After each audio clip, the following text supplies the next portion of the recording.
ஹாஃபில் வணக்கம். இம்பல்ஸ் அப்படின்னா என்ன? இம்பல்ஸ் அப்படின்னா தமிழில் கணத்தாக்கம்.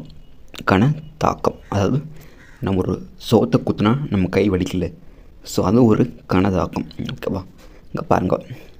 Large force acts for a very short duration producing a final change in momentum of the body. Okay, so இது அதோட டெஃபினேஷன். அதாவது ஒரு கம்மியான டயத்தில் நம்மளோட பாடியில் ஏதோ ஒன்று ஃபோர்ஸ் ஆக்ட் ஆகி அந்த பாடியோட மொமெண்டமே சேஞ்ச் ஆகுது. ஓகேவா? ஸோ அதுதான் ஷார்ட் டியூரேஷன். ஓகேவா? அதை ஞாபகம் வச்சுக்கோங்க. அதுதான் இம்பல்ஸ். ஓகே, எக்ஸாம்பிள் கொடுத்துருக்கோம். ஓகே, இப்போ இம்பல்ஸுக்கு இந்த formula impulse equal to force into time duration, அதாவது சேஞ்ச் இன் மொமெண்டம். ஓகேவா? ஸோ ஷார்ட்டாக சொல்லணும் அப்படின்னா சேஞ்ச் இன் மொமெண்டம் அல்லது force in time duration. Okay friends, இப்போது இதை பேஸ் பண்ணி இந்த சம்மருக்கு பாருங்க. ஓகே,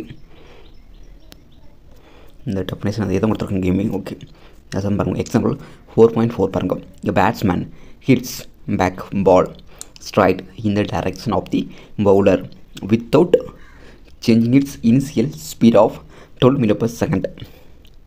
இப்படி என்ன கொடுத்துருக்கோங்க? a batsman hits back a ball straight in the direction of the bowler.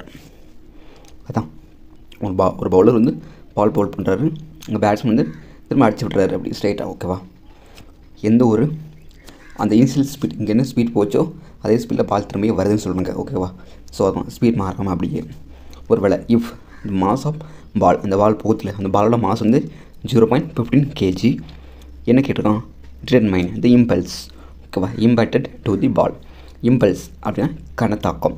அந்த பேட்டில் பட்டு அந்த பால் வந்துருக்க முடியாது, ஸோ அந்த இடத்துல ஏற்பட்ட இம்பல்ஸ் கேட்டிருக்கான். ஓகே, பால் மேலே ஏற்பட்ட இம்பல்ஸ் பேட்டால். ஓகே, என்ன கொடுத்துருக்கான்? Assume linear motion of the ball. Okay, லீனியராக போகுது, இல்லை ஸ்ட்ரைட்டாக வருது. ஸோ அதான் இந்த மாதிரி வளைஞ்சு போகல. ஓகே ஃப்ரெண்ட்ஸ், இப்போ ஃபார்ம் தெரியும் உங்களுக்கு. இம்பல்ஸ் அப்படின்னா சேஞ்ச் இன் மொமெண்டம். நம்ம ப்ரீவியஸ் கிளாஸ்லேயே பார்த்து வந்துருக்கல, அது மேலே உள்ள வீடியோவிலே பார்த்தோம். Change in momentum. Okay, change in momentum அப்படின்னா என்ன? MA இன்ட்டு அப்படி தான் டைம் டியூரேஷன். ஓகேவா? இதான் மாஸ் போட்டாங்க, ஆக்சலேஷன் போட்டாங்க, இந்த டைம் டியூரேஷன் போட்டாங்க. இதெல்லாம் கூட்டுங்க பெருக்குங்க கடிங்க பண்ணிங்கன்னா 3.6 நியூட்டன் வரும். ஓகேவா? Impulse equal to 3.6 Newton in the direction from the batsman to bowler. Okay friends, thank you. அடுத்து நியூட்டன் தேர்ட் லா பார்க்கலாம்.